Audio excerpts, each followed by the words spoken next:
يا جماعة أي حد مخلف بنات ما تسيبوش بناتكم لوحديها، في نصيبة وكارثة انتوا مش واخدين بالكم منها. عايزين تعرفوا ايه اللي حصل؟ صلوا على النبي واعملوا لايك ومشاركة عشان خاطر يوصل لأي حد مخلف بنات، لأن الموضوع بجد صعب جامد جدا جدا. الموضوع يا جماعة في أم منفصلة عن جوزها تعرف واحدة برضه منفصلة عن جوزها، طبعا الاتنين دول بيحبوا يخرجوا مع بعض ويقابلوا بعض والكلام ده كله. دي عندها بنت ودي عندها بنت، دي عندها بنت ودي عندها بنت. ركزوا معايا يا جماعه عشان الموضوع صعب وحقيقي بجد، وربنا يستر على بناتنا جميعا يا رب.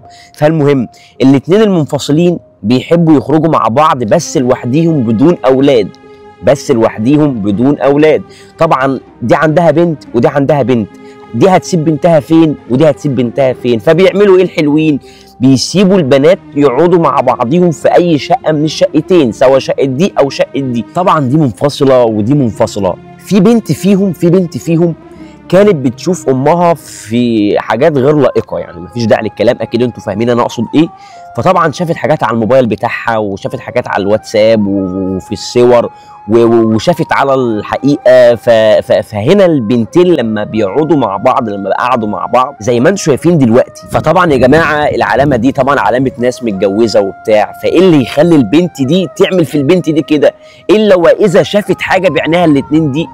فالموضوع يا جماعه انتم متخيلين مستوعبين الموضوع؟ طبعا هنا لما روحوا ودي روحت بيتها ودي روحت بيتها، دي خدت بنتها ودي خدت بنتها. فلما روحت البيت امها فبتبص على بنتها لقت حاجه في رقبتها، فصوتت وقلبت الدنيا، ايه ده وايه ده، وما سكتتش. فراحت قالت لها يا ماما صاحبتي هي اللي عملت معايا كده. ايه صاحبتك؟ يعني بنت صاحبتي اللي عملت فيك كده؟ قالت لها اه يا ماما، ما انا كنت قاعده وقاعدين نلعب لقيتها مره واحده عملت معايا كده. يبقى ده اسمه ايه؟ يعني بعد اذنكم يا جماعه ما تسيبوش البنات لوحديها.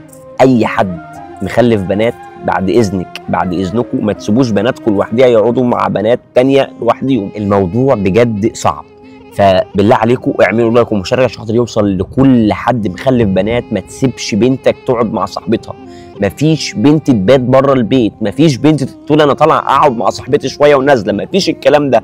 خلي بالكم من بناتكم وربنا يستر علينا وعليكم، والسلام عليكم.